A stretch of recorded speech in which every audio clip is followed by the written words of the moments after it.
అందరికీ నమస్కారం. ముందుగా అంటే మాది బుర్రకుంట గ్రామం అని ఇదివరకే తెలియజేస్తున్నాను కదా. బుర్రకుంట గ్రామానికి గత అంటే స్వతంత్రం వచ్చినప్పటి నుంచి కూడా ఇప్పటిదాకా కనీస సౌకర్యాలు నోచుకొని ఒక గ్రామం ఇది.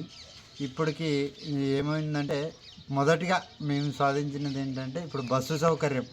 గత నెల రోజులుగా బస్సు సౌకర్యం మా ఊరికి అందుబాటులో వచ్చింది. ఈ బస్సు సౌకర్యాన్ని అందుబాటులో రావడానికి ఇది ఒకరోజు కష్టం కాదు, దాదాపు 6-7 సంవత్సరాల సుదీర్ఘ ప్రయాణం ఇది. చూసే వాళ్ళకి చాలా సింపుల్‌గా ఒక రోజులో అయిపోయిందని అనుకుంటున్నట్టు. కానీ నేను దీనికోసం ఈ ప్రయత్నం కోసం దాదాపుగా 2017 నుంచి నేను ట్రై చేస్తూనే ఉన్నాను.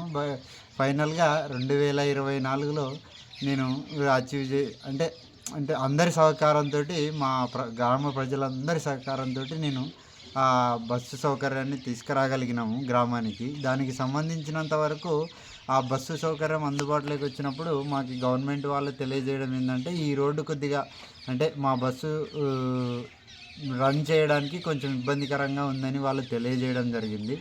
దానికి సంబంధించినంత వరకు మనకి మీ అందరికీ తెలిసిందే, బస్సు సౌకర్యం నిమిత్తం మనం రోడ్డుని బాగు చేయడం జరిగింది. దానికి సంబంధించినంత వరకు దాదాపుగా 40,000 దాకా ఖర్చు అయ్యింది ఆ రోడ్డు సౌకర్యాన్ని తీసుకురావడానికి. అంటే ఓన్లీ అక్కడికొక్కటే కాదు, దానికి ముందు చేసిన వర్క్‌కి, దానికి ముందు చేసిన ఎక్స్‌పెన్సెస్ ఇవన్నీ చాలా వర్కుల కోసం మొత్తం 40,000 దాకా ఖర్చయింది.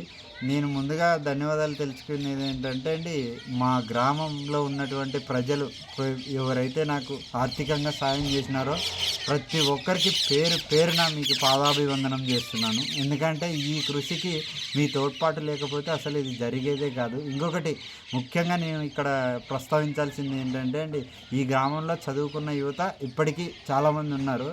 వాళ్ళు ప్రతి ఒక్కరూ నన్ను వెనక ఉండి అండదండలతో వాళ్ళ సహకారాలతో నేను అస్సలు వాళ్ళ సహకారం లేకపోతే నేను ముందుకెళ్ళే వాళ్ళని కాదు. అంటే మాట పరంగా కానీ, లేకపోతే ఆర్థికంగా కానీ. ఆర్థికంగా కూడా వాళ్ళు చేసిన సహకారం అనేది నేను ఎప్పటికీ మరవలేను. ఎందుకంటే వాళ్ళు ఆర్థికంగా ప్రోత్సహించకపోతే నేను అసలు చేయడానికి నాకు ఎటువంటి సోర్సు ఉండేది కాదు. ఎందుకంటే నేను కూడా ఏమి పెద్దగా అంటే ఆర్థికంగా స్థిరంగా ఉన్న వ్యక్తినైతే కాదు. నేను కూడా చాలా ఇబ్బందుల్లోనే ఉన్నాను. కానీ అది అర్థం చేసుకున్న మా గ్రామం యొక్క యువత ప్లస్ కొంతమంది ఇక్కడ ప్రత్యేకంగా ప్రస్తావించాల్సింది ఏంటంటే, నాకు ఇద్దరు ముగ్గురు మా పక్క గ్రామం వాళ్ళు కూడా యువత వాళ్ళు ఎంకరేజ్ చేసినారు. అంటే పేర్లు నేను చెప్పదలుచుకోలేదు.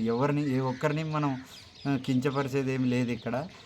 కానీ ఇచ్చిన సహకారాలు అందించిన ఏ ఒక్కరికి మనం తెలియజేయకుండా ఉండడం మంచిది కాదనే ఉద్దేశంతోటి నేను ప్రతి ఒక్కరికి పేరు పేరున మీ అందరికీ పాదాభివందనం చేసుకుంటున్నానండి. ఈ సౌకర్యాన్ని మీరు అందరూ బాగా యూజ్ చేసుకోండి. ఈ సౌకర్యాన్ని బాగా నడిచేటట్టు గవర్నమెంట్ వారికి సహకరించండి. ఏవైనా చిన్న చిన్న లోపాలు ఉంటే మనందరం కలిసి సాధించుకుందాం. మనందరం కలిసికట్టుగా ముందుకెళ్దాం. ఇది ఇక్కడితో ఆగదు. చాలా చాలా సమస్యలు ఉన్నాయి ఈ గ్రామానికి సంబంధించి.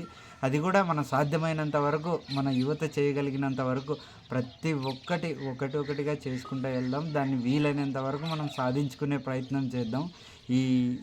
ఈ ప్రయత్నంలో సహకరించిన ప్రతి ఒక్కరికి నేను ఆజన్మాంతం రుణపడి ఉంటాను. ఈ మీరు ఈ గ్రామంలో జరిగినటువంటి ఈ కృషిని తెలియజేయడానికి మీ వంతుగా ఈ ఛానల్ని షేర్ చేయండి, కామెంట్ చేయండి, సబ్స్క్రైబ్ చేయండి. ఖచ్చితంగా లైక్ చేసి గంట సింబల్ని నొక్కండి. మీ మిత్రులకి, మీకు కూడా మీ తెలిసిన వాళ్ళకి తెలియజేయండి దీని గురించి. అందరికీ నమస్కారం. ఫోన్ చేసి